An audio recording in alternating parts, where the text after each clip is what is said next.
Orient. L'actualité internationale de ce lundi, c'est aussi la Turquie où se tient à partir d'aujourd'hui le procès de l'ancien maire d'Istanbul, Ekrem İmamoğlu, opposant au président Erdogan.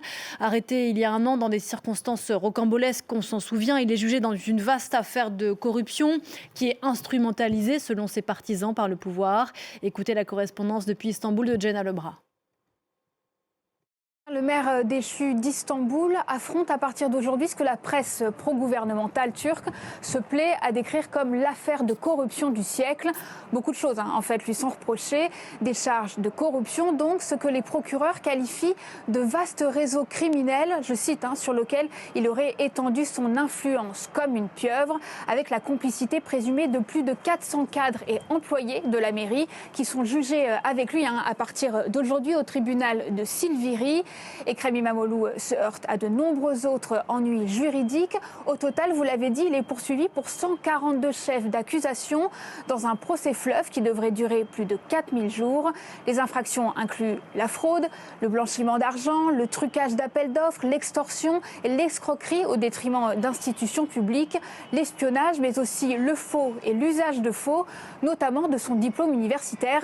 Un dossier majeur qui pourrait devenir le principal obstacle à sa candidature à la présidentielle de mai 2028, alors que le CHP, premier parti d'opposition au Parlement, l'a désigné comme son candidat à la course présidentielle dans 2 ans.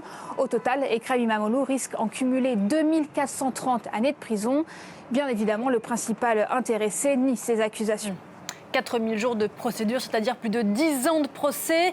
Un procès que ses partisans, les partisans d'Ekrem İmamoğlu, estiment tout à fait instrumentalisé pour l'empêcher précisément de défier le président Erdogan.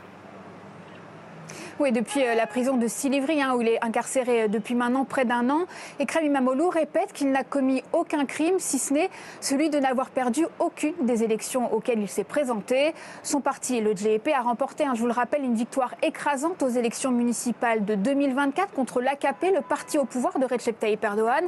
Et il a ainsi pu consolider son emprise sur les grandes villes du pays, Istanbul notamment, mais aussi la capitale Ankara. Mais depuis, il est l'objet d'un véritable harcèlement judiciaire. 15 de ses maires élus ont depuis été placés derrière les barreaux. Le Parti social-démocrate dénonce un acharnement judiciaire visant à décapiter l'opposition avant l'élection présidentielle de 2028. Il accuse le gouvernement d'utiliser la justice comme une arme pour façonner la politique dans les couloirs des tribunaux. Et puis enfin, Ekrem İmamoğlu, quant à lui, assuré dans un courrier adressé il y a quelques jours à nos confrères de l'AFP que les manœuvres visant à paralyser son parti d'opposition n'endigueraient pas la frustration croissante du peuple envers le gouvernement et son besoin de changement.